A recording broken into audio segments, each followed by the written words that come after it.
নজর রাখবো এই মুহূর্তে পরবর্তী সংবাদে। আগ্নেয়াস্ত্র দেখিয়ে গৃহবধূকে হুমকি দিচ্ছে রীতিমতো দিনের পর দিন, এমনই অভিযোগ এবার স্বামীর বিরুদ্ধে উঠে আসছে। বিশেষ করে স্বামীর বিরুদ্ধে প্রশাসনের দ্বারস্থ হয়েছে গৃহবধূ। পিস্তল সহ পুলিশ পাকড়াও করেছে স্বামী সহ তার বন্ধুকে। এমনই হারহিম করা ঘটনা ঘটছে পশ্চিম মেদিনীপুর জেলার অন্তর্গত চন্দ্রকোনার বড় আকনা গ্রামে। বিস্তারিত চলে যাবো, আমাদের সঙ্গে যুক্ত হয়েছে প্রতিনিধি শান্তনু বান। শান্তনু, বিস্তারিত বিষয়টা যদি তুলে ধরো।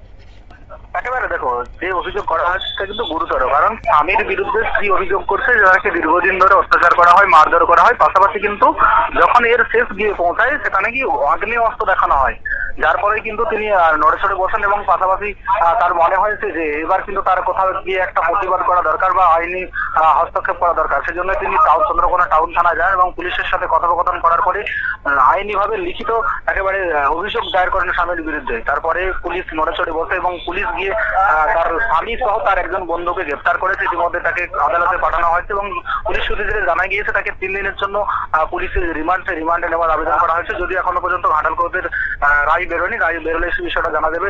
কিন্তু স্ত্রী যে অভিযোগ করেছে, ঘটনা চন্দ্রকোনা থানার অন্তর্গত, তিনি বলেছেন যে তাকে মারধর করা হতো বারবার দীর্ঘদিন ধরে। যখন এই ধরনের ঘটনা হতো তখন তিনি তার পরিবারের লোকজনদেরকেও জানিয়েছিলেন, যদিও পরিবারের পক্ষ থেকে কোনো ধরনের কোনো রেসপন্স ছিল না।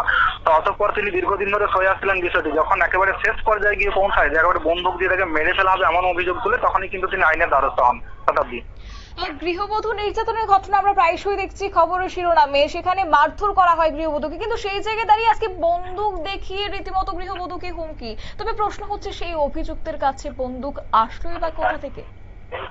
একেবারে সেই প্রশ্ন কিন্তু পুলিশের কাছে উঠছে। কারণ আমরা জানি যে ইতিমধ্যেই পশ্চিমবঙ্গে বিভিন্ন জায়গায় বিভিন্ন সময় আমরা দেখেছি যে অস্ত্রের কিন্তু রমরমা কারবার চলেছে। তো সেই জায়গায় দাঁড়িয়ে স্বাভাবিক মানুষের কাছে যে একেবারে পৌঁছে যাচ্ছে অস্ত্র, তা কিন্তু বলার অপেক্ষা রাখছে না। কারণ এই যে 9mm পিস্তল, এই পিস্তল কিন্তু সচরাচর কেউ ব্যবহার করে থাকেন না। তারা একেবারেই যারা শুটার হয় সেই সব মানুষ কিন্তু এই ধরনের বন্দুক ব্যবহার করে। অথচ সাধারণ পাবলিক, গ্রামের সাধারণ মানুষ, তার হাতে এই বন্দুক কিভাবে চলে আসলো এবং সেই বন্দুক কি কাজে ব্যবহার করছে, নাকি স্বামী স্ত্রীর মধ্যে যে ঝগড়া ঘটছে যখন, সেই ঝগড়াতে কি ব্যবহার করা হচ্ছে। অর্থাৎ বোঝা যাচ্ছে যে মানুষের একেবারে যে টেন্ডেন্সি শেষ জায়গায় গিয়ে পৌঁছেছে, তার ফলে কিন্তু এই যে বন্দুক নিজেদের পরিবারের সমস্যায় বেরিয়ে যাচ্ছে। পুলিশ তদন্ত করে দেখছে যে কোথা থেকে এই বন্দুক আসলো এবং স্বামীর সঙ্গে কিন্তু তার এক বন্ধু জড়িত রয়েছে এমনটা কিন্তু অভিযোগ এসেছে এবং তাকেও গ্রেফতার করা সম্ভব হয়েছে। পুলিশ 3 দিনের জন্য রিমান্ডে চেয়েছে ঘাটাল কোর্টের কাছে। শতাব্দী, একেবারে ধন্যবাদ শান্তনু।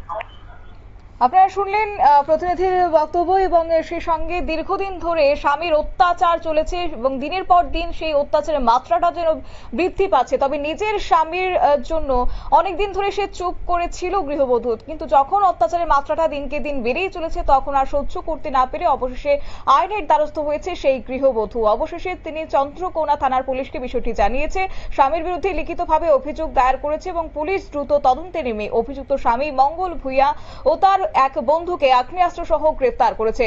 চন্দ্রকোনা থানার পুলিশ সূত্রে খবর, একটি 9mm পিস্তল উদ্ধার হয়েছে। এই পিস্তল কোথা থেকে পেল, কিভাবে আসলো, পুরো বিষয়টি খতিয়ে দেখা হচ্ছে। ধৃতদের আজকেই পাঠানো হচ্ছে ঘাটাল আদালতে এবং কোর্টে পুলিশ তাদের হেফাজতে নেবে, এমনটাই জানিয়েছে পুলিশ।